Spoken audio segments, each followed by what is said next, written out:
নমস্কার বন্ধুরা, শ্রাবণী রান্নাঘরে আপনাদের সবাইকে স্বাগত জানিয়ে আমি আবারও একটা রান্নার ভিডিও নিয়ে আপনাদের সামনে চলে এসেছি। আজকের আমি আপনাদের পেঁপে দিয়ে একটা অসাধারণ রেসিপি বানিয়ে দেখাবো।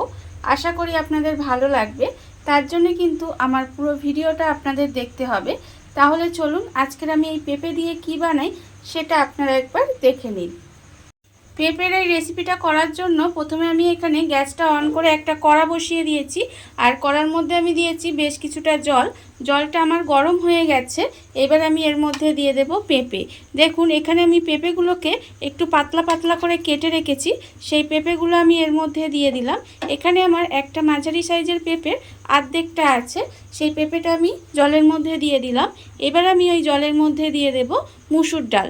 এখানে আমি প্রায় 100 গ্রাম মুসুর ডাল রেখেছি, সেই মুসুর ডালটা আমি জলের মধ্যে দিয়ে দিলাম। আর মুসুর ডালটা কিন্তু ভালোভাবে ধুয়ে পরিষ্কার করে নিয়েছি। এইবারে আমি এর মধ্যে দিয়ে দেব আন্দাজ মতো নুন। নুনটা আমি এই সময় একেবারেই দিয়ে দিলাম। আন্দাজ মতো আমি এখানে নুন দিয়ে দিলাম। এবার এই ডাল আর পেঁপেটাকে খুব ভালোভাবে একটু সেদ্ধ করে নেব। নুনটা আমি আগে দিয়ে দিলাম, তার কারণ নুনটা দিলে পেঁপে আর ডালটা খুব তাড়াতাড়ি সিদ্ধ হয়ে যাবে, সেই জন্য আমি নুনটা দিয়ে দিলাম। এবারে আমি ডাল আর পেঁপেটাকে খুব ভালোভাবে একটু সেদ্ধ হতে দেব। ডাল আর পেঁপেটা আমার এখানে দেখুন খুব ভালোভাবে সেদ্ধ হয়ে গেছে। এইবারে আমি এটাকে আলাদা করে ঢেলে রেখে দেব। ডাল আর পেঁপেটা আমি এখানে আলাদা করে ঢেলে রেখে দিয়েছি। আর অন্যদিকে কিন্তু কড়াটা ধুয়ে পরিষ্কার করে আবারও কড়ার মধ্যে দিয়ে দিয়েছি 2 চামচ সর্ষের তেল। তেলটা আমার এখানে গরম হয়ে গেছে। এবার আমি এর মধ্যে দিয়ে দেব একটা তেজপাতা, আর আমি দেব 2টো শুকনো লঙ্কা। তেজপাতা আর শুকনো লঙ্কাটা দিয়ে একটু তেলের মধ্যে ভাজা করে নেব নেড়ে ছেড়ে।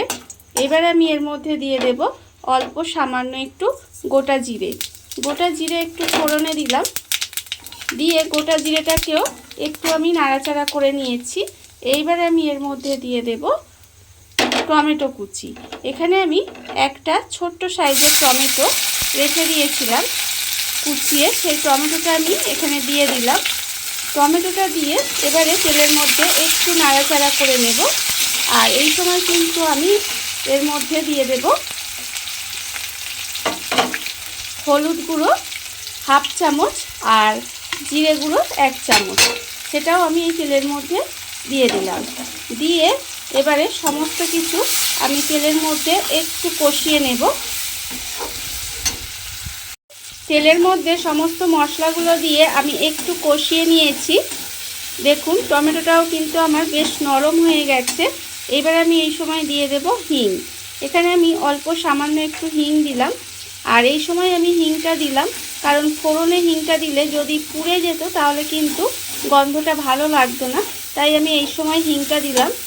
এতে কি হবে, সেন্টটা কিন্তু বেশ ভালো আসবে আর খেতেও ভালো লাগবে। হিংটা দিয়ে আমি বেশিক্ষণ আর নাড়াচাড়া করব না। এবারে আমি এর মধ্যে দিয়ে দেব যে ডালটা আর পেঁপেটা এখানে সেদ্ধ করে রেখেছিলাম, সেটা কিন্তু আমি এর মধ্যে দিয়ে দিলাম। দিয়ে খুব ভালোভাবে মিশিয়ে নেব। মিশিয়ে নিয়ে এইভাবে একটু রান্না হতে দেব। আপনাদের বাড়িতে যখন মাছ মাংস থাকবে না তখন এইভাবে ডালটা পেঁপে দিয়ে রান্না করে দেখবেন, খেতে কিন্তু ভীষণ ভালো হয়। এইবারে আমি একটু হতে দেব রান্নাটা।